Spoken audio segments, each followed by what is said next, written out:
Welcome back to my channel. If you're new here, this is LGBT Crime Files, a space where we delve into real-life stories that reveal the complexities of crime, social justice, and human rights, with a particular focus on the LGBTQ+ community. My goal is to not only inform but also inspire change by amplifying the voices of those often silenced by systems of oppression. If you value in-depth storytelling that sheds light on inequality and sparks meaningful conversations, don't forget to like, subscribe, and hit the bell icon to stay informed. Today, we are examining a case that shook the Philippines and reverberated worldwide, a case that unmasked the intersection of transphobia, colonial influence, and systemic injustice.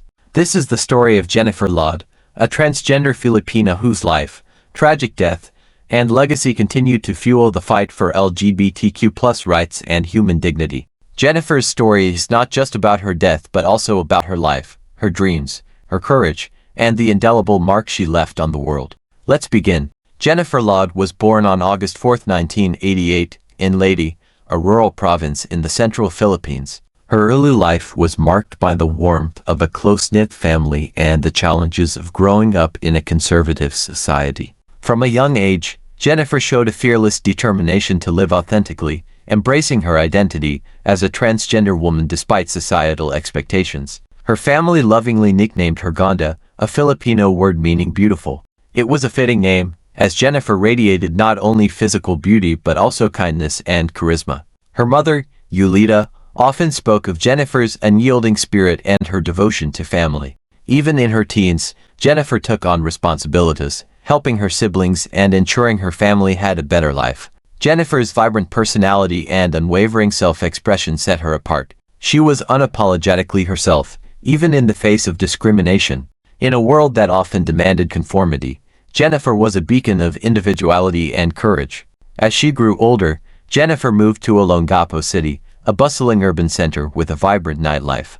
Olongapo, once home to a major U.S. naval base, was a city of contrasts, a hub of opportunity for some and a stark reminder of inequality for others. Here, Jennifer worked as a beautician, using her creativity and dedication to support her family.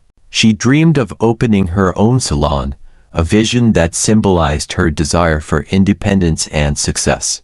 Jennifer's personal life was just as rich. She was engaged to a German man who loved her for who she was. Together, they envisioned a life in Europe, a place Jennifer believed would offer her the acceptance and freedom she longed for. Her dreams were universal: to find love, build a home, and live without fear of judgment. But beneath her optimism lay the realities faced by many transgender women in the Philippines: constant discrimination, threats of violence, and societal rejection. Jennifer's story was a testament to her resilience, but it also foreshadowed the dangers that would eventually claim her life. It was a Saturday evening like any other. On October 11, 2014, Jennifer and her friend Barbie decided to enjoy a night out in Olongapo City. The two headed to a local bar, a familiar spot where they could relax and mingle. At the bar, Jennifer met Lance Corporal Joseph Scott Pemberton, a 19-year-old U.S. Marine stationed in the Philippines under the Visiting Forces Agreement VFA. Pemberton, who had been drinking with fellow Marines, struck up a conversation with Jennifer. What followed seemed, at first, like a routine interaction. As the evening progressed, Jennifer and Pemberton decided to leave the bar together. They checked into Chalzoni Lodge, a nearby motel. To those who saw them leave, it was an ordinary end to a night of socializing. But within 30 minutes, Pemberton abruptly left the motel. When the staff later entered the room, they made a horrifying discovery. Jennifer's lifeless body was found in the bathroom. Her head was submerged in the toilet bowl, and the autopsy would later reveal that she had died from asphyxiation and blunt force trauma. The details of her death were chilling. The violence inflicted upon Jennifer reflected a deep-seated hatred, one that extended beyond the individual act to the broader culture of transphobia and misogyny.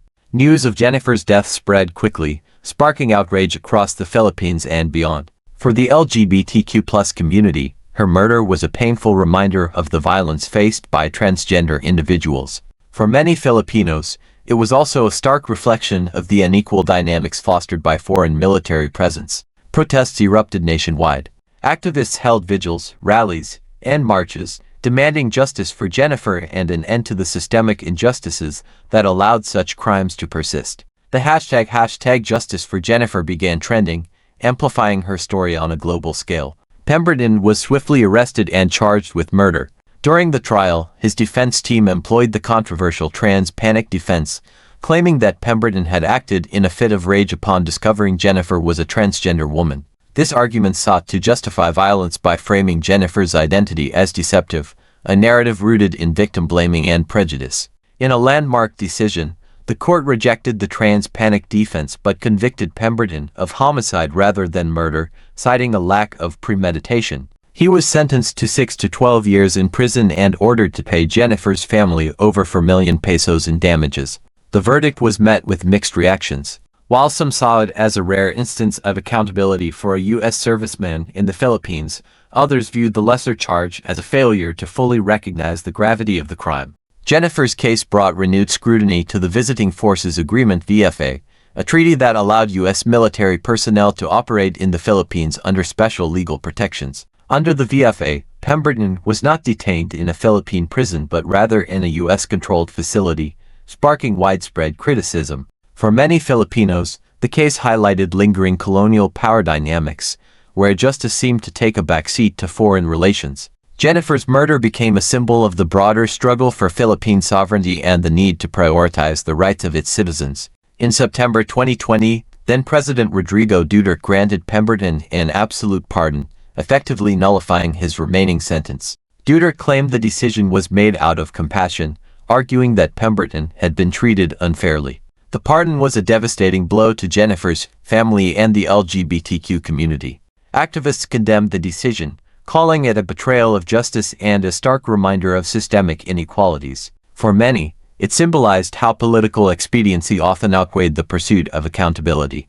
Though Jennifer's life was tragically cut short, her legacy endures. Her story became a rallying cry for LGBTQ+ rights in the Philippines, inspiring renewed efforts to pass the SOGI Equality Bill, a landmark piece of legislation that seeks to protect individuals from discrimination based on sexual orientation and gender identity. Her life and death were also chronicled in the acclaimed documentary Call Her Ganda, which explored not only Jennifer's story but also the broader implications of colonialism, gender identity, and justice. Jennifer Laude was more than a victim. She was a vibrant, loving individual with dreams and ambitions. Her story is a testament to the resilience of the transgender community and a call to action for all of us to fight against injustice, prejudice, and hate. If Jennifer's story moved you, please consider supporting LGBTQ+ organizations, advocating for policy changes, and spreading awareness about issues of discrimination and violence.